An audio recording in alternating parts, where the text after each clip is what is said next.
करते हैं आपका हमारे YouTube चैनल ऋषि सर मथुरा। देखिए सबसे पहले हम जानते हैं क्लास 12 का फर्स्ट चैप्टर की बात करते हैं। कॉपी निकाल लो और लिखो भैया अध्याय 1 या चैप्टर 1 वैद्युत आवेश तथा क्षेत्र तथा गॉस प्रमेय, ऐसे लिखना। ठीक, देखिए गाउस का नियम कह देते हैं, कोई कह देते हैं गॉस। ठीक, गाउस कह लो या गॉस कह लो, एक बात है। ठीक,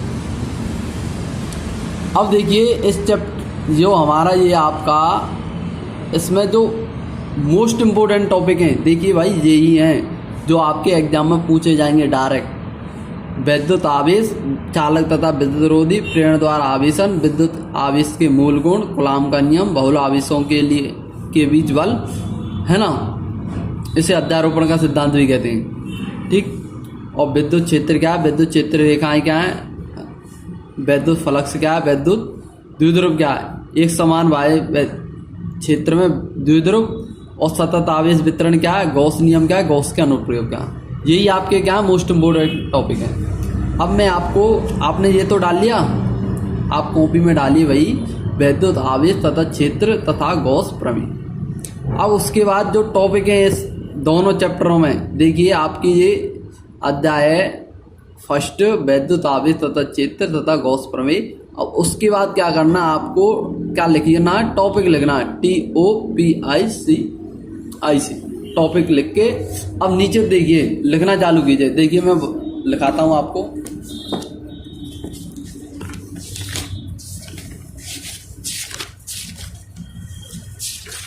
देखिए आप ये लिखिए, सबसे पहले टॉपिक लिखिए, इसे लिख लीजिए स्थिर वैद्युत की। क्या लिखिए, स्थिर वैद्युत की लिखिए। टॉपिक ऐसे टॉपिक डाल देना, टॉपिक डाल के टॉपिक डालना है। फिर क्या लिखना, स्थिर वैद्युत की, स्थिर वैद्युत की फर्स्ट टॉपिक। सेकंड टॉपिक डालना वैद्युत आवेश तथा उनके प्रकार। सेकंड टॉपिक क्या डालोगे, वैद्युत आवेश तथा उनके प्रकार।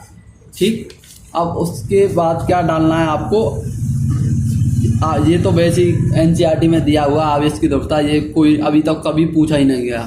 अब देखिए स्वर्णपुत्र विद्युतदर्शी, ये आपका उसमें दे रखा है NCERT में, और किसी बुक में नहीं दिया है, कुमार मित्तल में नहीं दिया है, बट हमें दिया है NCERT में, तो हम पढ़ेंगे। आपको इसके बाद ये टॉपिक लिखना है स्वर्णपत्र विद्युतदर्शी। भाई कॉपी बनाकर चलना, सही बता रहा हूँ।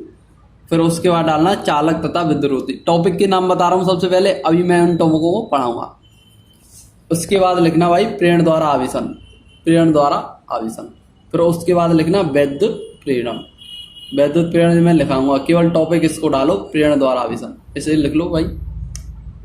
इसके बाद क्या करना है आपको, इस टॉपिक को लिखना है विद्युत आवेश के मूल गुण। क्या लिखने, वैद्युत आवेश के मूल गुण टॉपिक लिखना है। फिर उसके बाद क्या लिखना है आपको, कूलॉम का नियम। क्या लिखना है भाई, कूलॉम का नियम। फिर उसके बाद क्या लिखना है, कूलॉम के नियम तथा क्या लिखेंगे, कूलॉम के नियम का सदिश रूप। अच्छे से समझाऊंगा, एकदम दिमाग में घुसा दूंगा। हाँ, टॉपिक को बहुल आवेशों के बीच बल, इसे कहते हैं अध्यारोपण का सिद्धांत, इसे पढ़ेंगे। इस टॉपिक को डालो। फिर उसके बाद हम पढ़ेंगे वैद्युत क्षेत्र क्या है, विद्युत क्षेत्र की तीव्रता क्या है, इस टॉपिक को लिखो।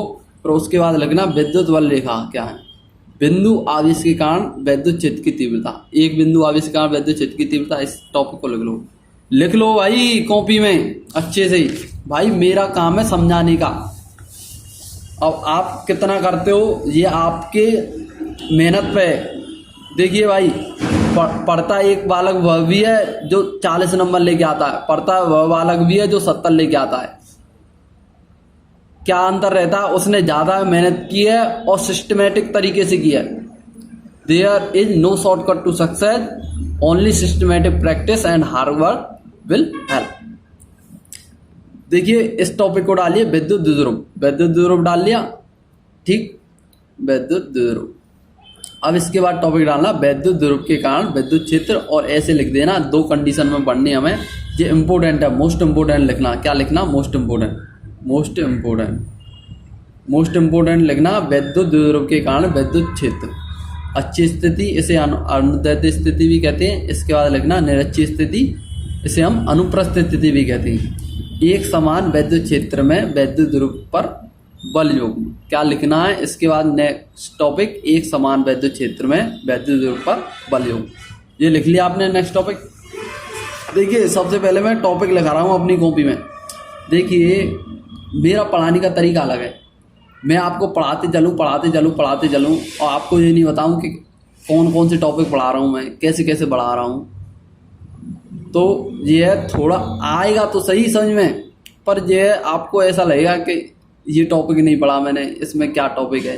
तो सबसे पहले मैं ऑल टॉपिक लिखा रहा हूँ आपको, एक समान वैद्युत क्षेत्र में वैद्युत ध्रुव पर बल योग, और इसकी गारंटी मैं देता हूँ। इसके अलावा आपके जो भी क्वेश्चन में कुछ पूछा ही नहीं जाएगा।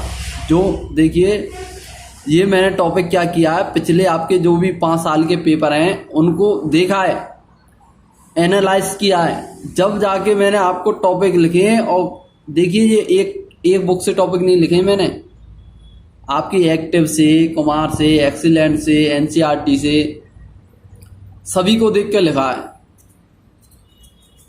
सबसे पहले आपने क्या लिखा, एक समान वैद्युत क्षेत्र में वैद्युत ध्रुव पर बल योग, टॉपिक लिख लिया।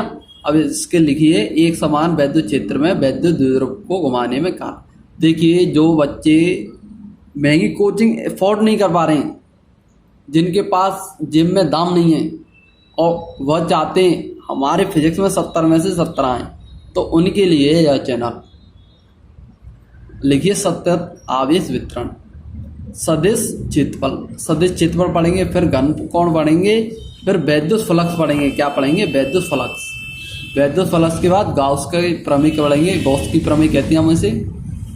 और उसके बाद पढ़ने वाले हैं गॉस की प्रमेय से कूलॉम के नियम की उत्पत्ति। भैया बहुत बार पूछा गया है, ठीक, बुकों में दिया नहीं होता है ये ज़्यादातर, पर आपका देखिए 2019 में आया ये क्वेश्चन और 2021 में आया ये क्वेश्चन, ठीक।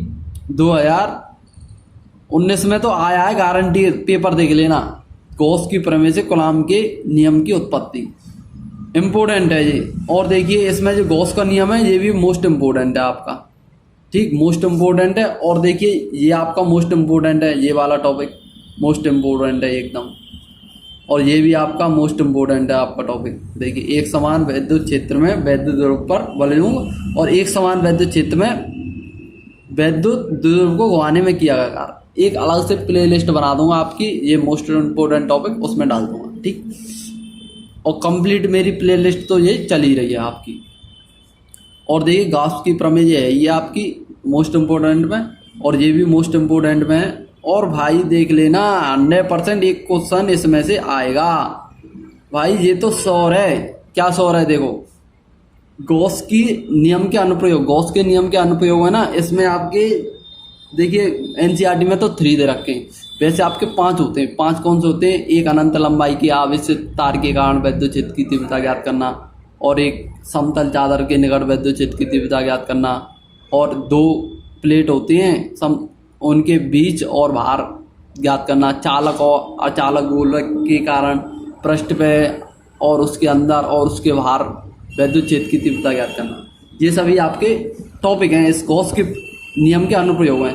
ये 100% आएंगे। गॉस के नियम के अनुप्रयोग, इसको अच्छे से लिखो। गॉस की प्रमेय के अनुप्रयोग 100% करने, 100% करने, 100%। और ये छोड़ दिए तो यूँ समझ लो आपके मार्क्स गए 8, हाँ 8 नंबर गए। 100% करने, नहीं बात समझ में आ रही? मिलते हैं अगले वीडियो में। जय जय श्री राधे, जय श्री कृष्णा, जय श्री राम। अपना ख्याल रखो और मुस्कुराते रहो, हंसते रहो, पढ़ते रहो बढ़िया तरीका से, ठीक। राधे राधे।